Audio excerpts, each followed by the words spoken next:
लब तमन्ना है, मुझे जन्नत में आना है, तले अरशे बरी एक রমাদানকে কেন্দ্র করে মহান রব আল্লাহ আজ্জা ওয়া জাল্লার প্রস্তুতি কি?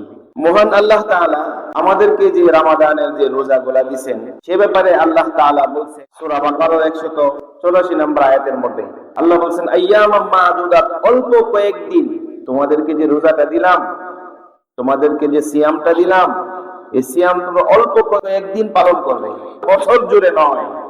অল্প কিছুদিন তোমরা তারাবিহ পড়বে, পুরস্কারটা তোমাদের অনেক বেশি দিব। বুখারী শরীফের হাদিস, রাসূলুল্লাহ সাল্লাল্লাহু আলাইহি ওয়াসাল্লাম বলেছেন, আল্লাহ তাআলা বলেন আস-সাওমু লি, এই রোজা আমার জন্য। আল্লাহ বলতেছেন রোজা কার জন্য? আল্লাহ তাআলার জন্য। এরপরের অংশে আল্লাহ তাআলা বলেন ওয়া আনা আজজি বিহি, এর প্রতিদান আমি নিজে দিব। এই রোজার প্রতিদান কে দিবেন? কার হাতে দিবেন? আল্লাহর হাতে দিবেন। আল্লাহ তাআলা যেমন মহান, রোজার পুরস্কারটাও কি হবে? মহান। এটা আল্লাহর প্রস্তুতি না?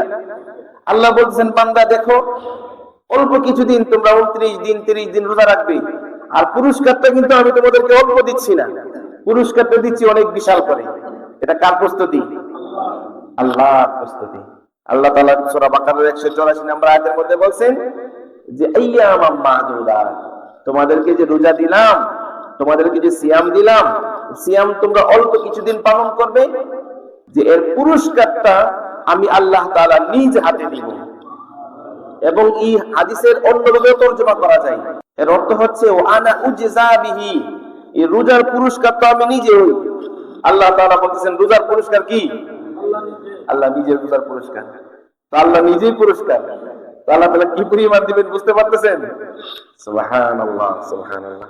রমাদান উপলক্ষে মহান আল্লাহ তাআলার আরেকটা প্রস্তুতি হচ্ছে, রমাদানে আল্লাহ তাআলা একটা রাত দিবেন, যেই রাত 1000 মাস থেকে উত্তম।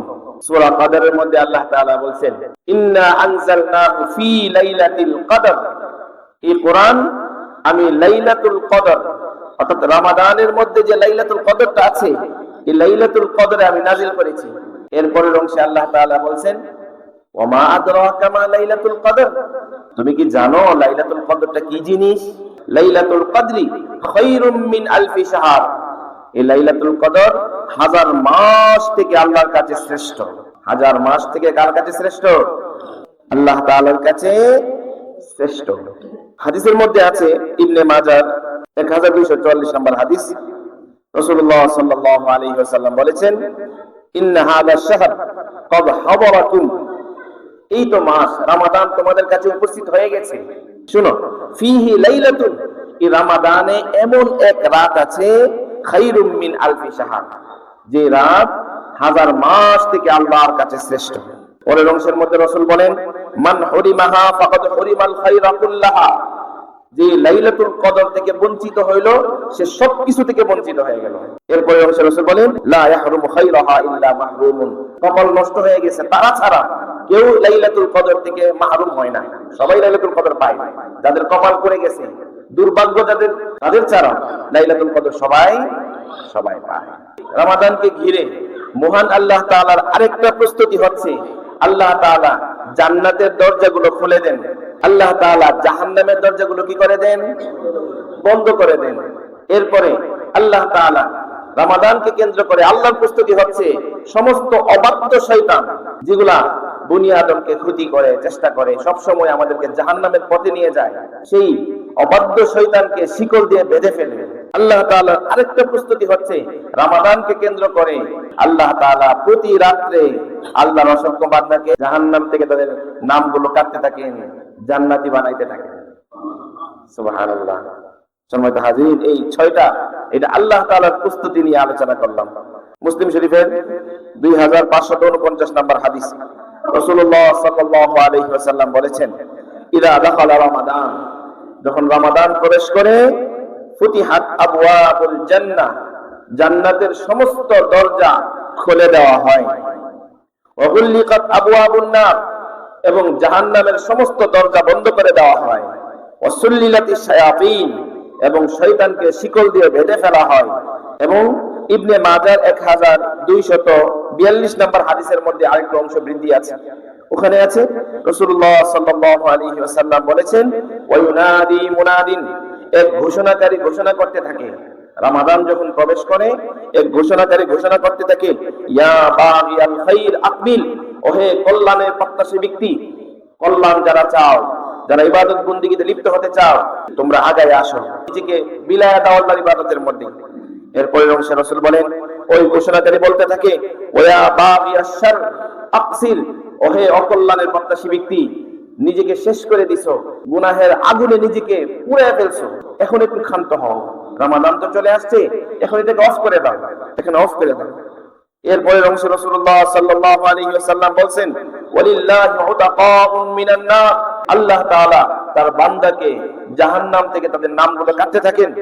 ওয়াযালিকা ফি কুল্লি লাইলাতিন, আর এটা প্রত্যেক রাত্রি এমনটা হয়। হুজুর, রমাদানের পূর্বে তো অনেক আকাম কুকাম করি, কিন্তু রমজান আসলে তো এটা করতেছি, শয়তান বন্দী, তারপরে আমার কাম চলতেছে কেন? প্রশ্ন আসে কিনা নাই?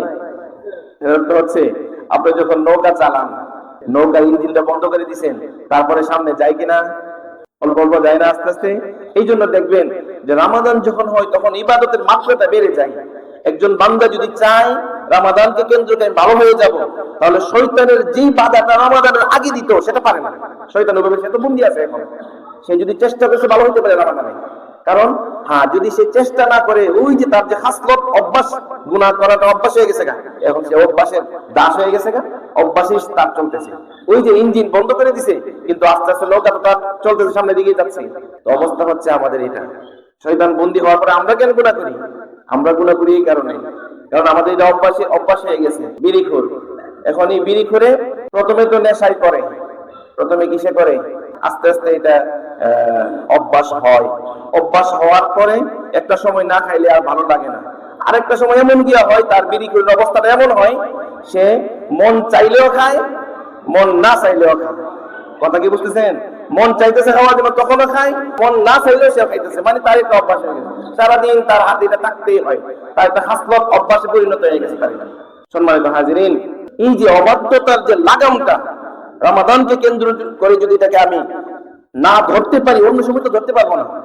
অবাধ্যতার ঘোরার যে লাগামটা, সেটা রমজান উপলক্ষে যদি সেটাকে আমি কবজা করে ফেলতে পারি, নিজের আয়ত্তে না আনতে পারি, অন্য সময় কিভাবে করবো বলেন? কারণ অন্য সময় তো শয়তান আমার উপর ফুল স্পিডে ঘুরতেছে, আর রমাদান আসলে শয়তান অফ।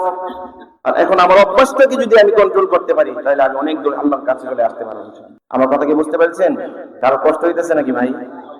কষ্ট হওয়ার জন্য তো বলি না, এখন কষ্ট নিবেন না ভাই, কথাগুলো তো বলতে হবে না, কথাগুলো বলতে হবে না, নাকি কথা অফ করে দিতে হবে? কথাগুলো বলে যেতে হবে। এখন কষ্ট হইলে আপনি বুঝবেন আপনি অপরাধী, এখন এর থেকে তওবা করার চেষ্টা করবেন। কথাও যদি অফ হয়ে যায়, আপনি নিজে যে অপরাধী সেটাও বুঝবেন না, তখন তো আরো বেজাল করবেন। আল্লাহ তাআলা আমাদের সবাইকে বোঝার তৌফিক দান করেন।